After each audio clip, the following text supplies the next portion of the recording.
la délégation nationale, je veux dire les directions nationales de l'hydraulique et de la pêche, voilà, le représentant des GeForce et ses collègues, chers collègues membres du corps préfectoral, monsieur le maire de Misséni et Fourou, monsieur les chefs de services techniques et de sécurité, messieurs de la société civile, messieurs les membres des collèges de l'eau, à vous tous, à la presse, messieurs de la presse, à vos rangs et grades.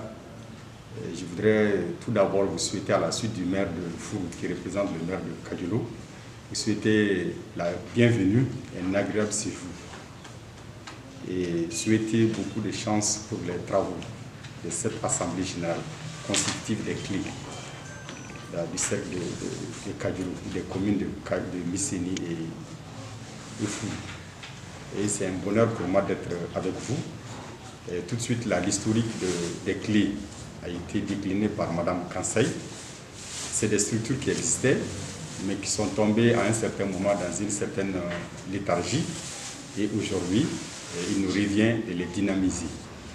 les faire revivre encore pour le bonheur de nos populations. Le bonheur, parce que chacun d'entre nous ici présent ou absent est un utilisateur de l'eau. Tout le monde sait l'importance de l'eau. Donc à ce titre, je joins ma voix à celle du maire pour demander à y mettre le sérieux et toute la pertinence possible pour la réussite de nos travaux. Pour que,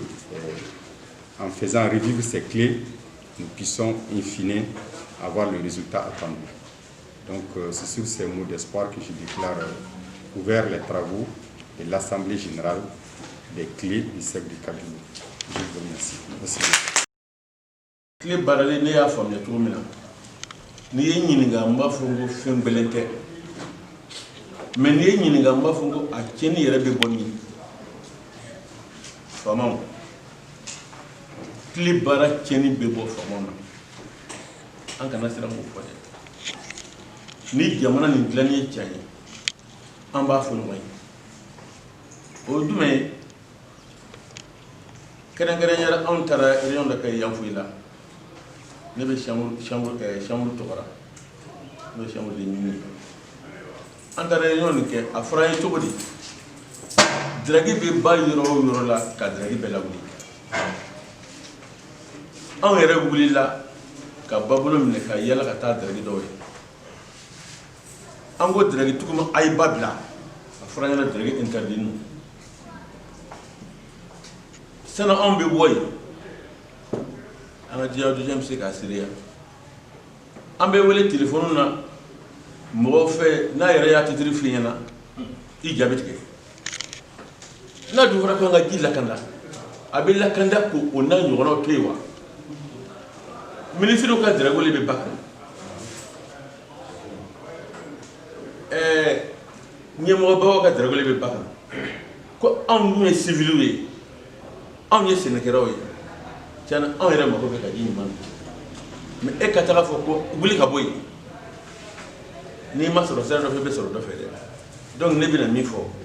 n tɛ tile ko cogo dɔn mais bi n bɛ min fɔ ni tile bɛna sigi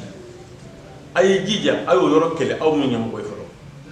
ka sɔrɔ k'anw ka baara la o tɛmɛnen kɔfɛ n bɛ min ɲini aw fɛ ka fara o kan bureau min bɛna sigi n'o ye tile ye a ye jija a ye formation ko pour que o ka se k'o sigi kun dɔn. ɲɛmɔgɔ ma sanfɛmɔgɔw n b'a fɔ ni problème na sanfɛmɔgɔ dɔrɔn tɛ an bɛɛ de nɔ don direct sigila sɔrɔ dugutigi ka yamaruya t'a la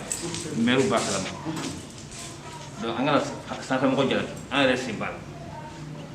la donc sanfɛmɔgɔ sen b'a parce que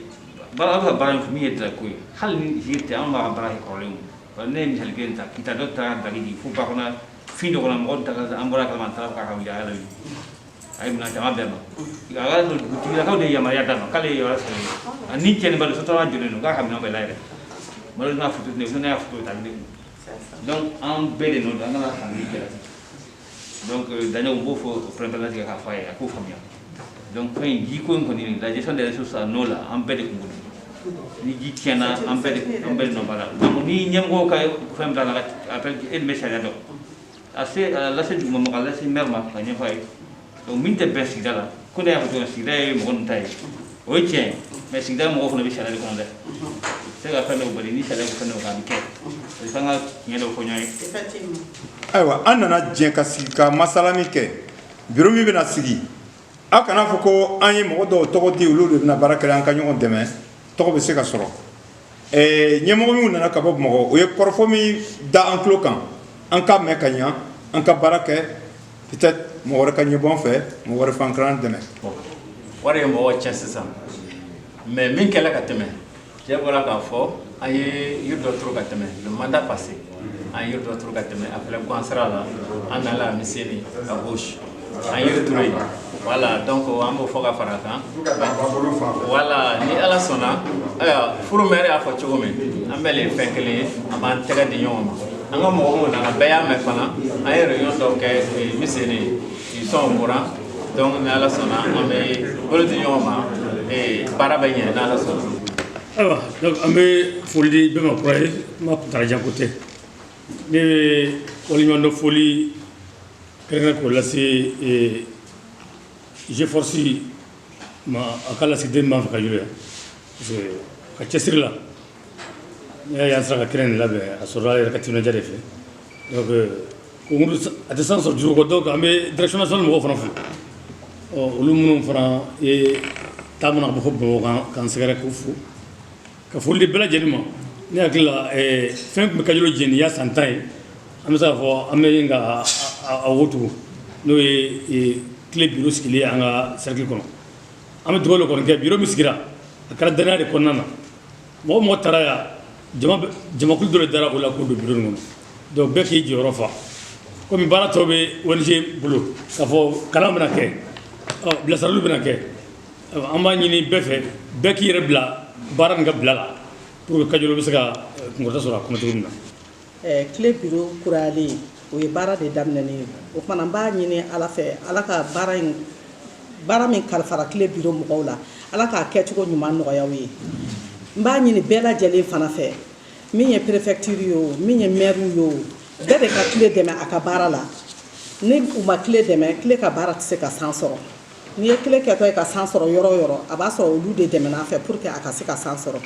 o kumana n b'a ɲini u bɛɛ lajɛlen fɛ bɛɛ ka dɛmɛ don a la ka fara communew fana kan bɛɛ lajɛlen ka dɛmɛ don u la pour que u ka baara bɛ se ka san sɔrɔ cogo min na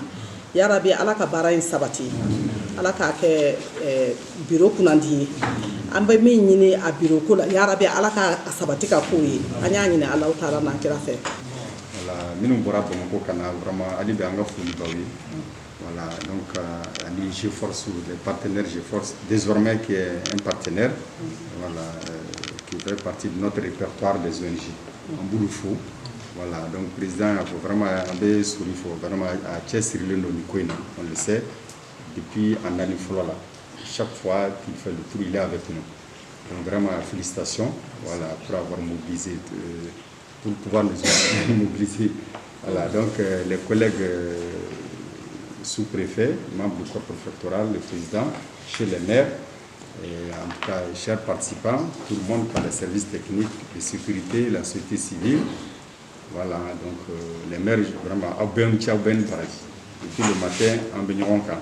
Je crois que le bureau ministériel, tout le monde, donc, vous félicitez, quoi. Je les félicite pour la confiance portée vraiment en eux, vraiment au coup d'idja, au coup de chessiri. Voilà, parce que fin tombé déjà à Fora, clé tombé. Maintenant à Barao Djora, donc maintenant à la Korea, à Nikuradam. Donc au coup de chessiri. En tout cas, nous, administration, collectivité, notre appui ne manquera pas. Nous serons ensemble chaque fois que nous serons saisis. Voilà, donc pour le bonheur quoi, vraiment de nos populations, et tout le monde sait, les problèmes liés à l'eau, à la gestion de l'eau, de l'environnement, Beba Kalama. Donc il faut qu'un gambolo de Niroma, un ganchesri pour que vraiment un gaseka tanya quoi. C'est comme ça qu'on dit. Il te sait pas mal de caromso. Donc